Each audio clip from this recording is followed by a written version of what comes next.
Hey friends, it's Quinn here. Long time no talk. Or, yeah. I'm going to do another Exploring My Racial Identity moment. Our church, I'm part of the Unitarian Universalist faith because I identify as pagan, but it's pretty cool for me to be able to go under one roof and connect with people of all faiths, sharing a common bond of principles of where we respect the inherent worth and dignity of all. Um, it's a great challenge for me to grow. So, one thing that's happening in the Unitarian Universalist faith is we're having to address white supremacy and its role within our faith tradition, of how churches have upheld white supremacy, how the association has upheld white supremacy, whereas like the top paid officials are typically men and typically white and typically cisgendered. And so we're now at this place in history where we as a faith are exploring how we are navigating and how we're operating, and acknowledging that this has been part of the world in which we've operated.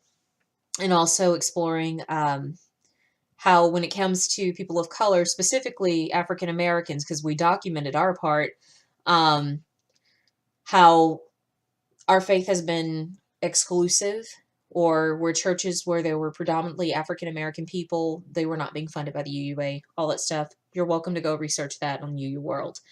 For me, though, what was super cool with the teach-in that the church held yesterday, though I would have liked more interaction amongst the congregants and a larger call to action regarding it, the thing that was the sexiest piece for me was we had a person of color caucus at the church, which was just creating a space outside of the sanctuary where people of color could go anytime during the service if they felt uncomfortable, to be able to debrief, to relax, and to look at how they're perceiving information or what have you without having to answer to non-people of color,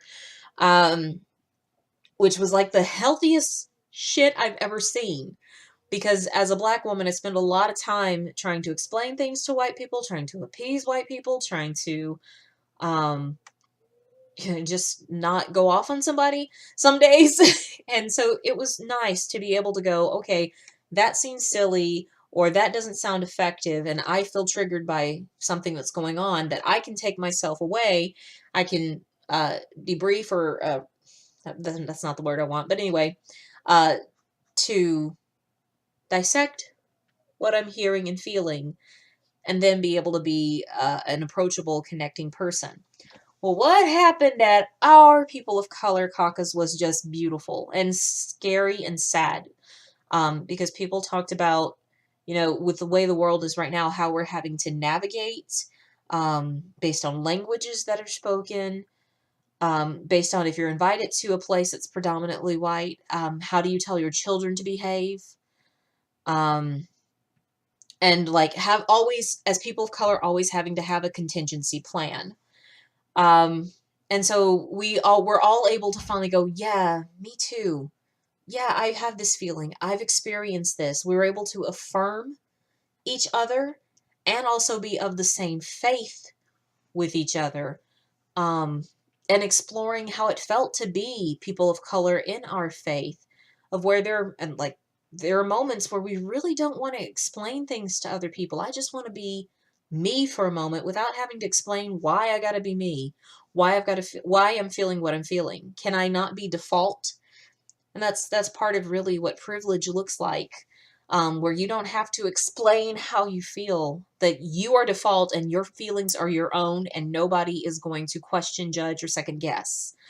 Um, so for me, that was the most beautiful thing. And this sweet little old white lady, she was just like, oh, I want to come in and tell you two stories. Here I am, the white person. And I said, no, honey, this is not for you right now. That was like the best thing, because like we all were just kind of like, this is a place for people of color to debrief and to reflect on what we just spoke about with this difficult subject. This is not to center you. It's not that we don't want to talk to you, but this is not about you right at this moment. And what's cool with UUs, at the least, this lady's like, oh, I realize this. And she left. She got it. So that was like, Yay. And nobody else did that. No one else did that for the rest of the day. So that was really helpful. Really helpful.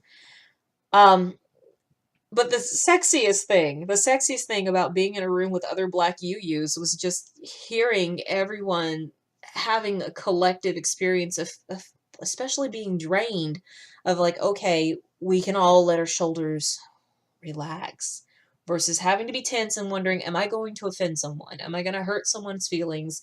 Am I not going to be accepted in this place where I come to be spiritually centered? So sexy meeting. At the end, it got agreed that maybe we should come up with a potluck where we just get together once a month and just chill. Somebody's got to bring the potato salad though, but you can't trust everybody's potato salad. Yeah, it was like that. Um, I just felt so loved and connected, and having that ability to go, yeah, me too.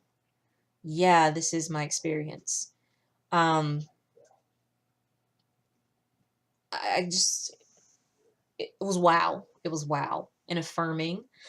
Um, and I really would like to have more moments like this in my life. And this cat is going to give me one of those moments. But to be able to just go, yeah, this is my experience. And no, I don't like having to have contingency plans or worrying about if I'm going to offend this person over here, just by the color of my skin or just by me disagreeing because I don't have the same experiences as them. And being able to just let it go. Let it go. Um, so I'm really just grateful for that experience, regardless of how my health is going and how the rest of the world is turning out. I was just so grateful to have this connecting moment within my faith tradition. So, yeah. Till next time, peace.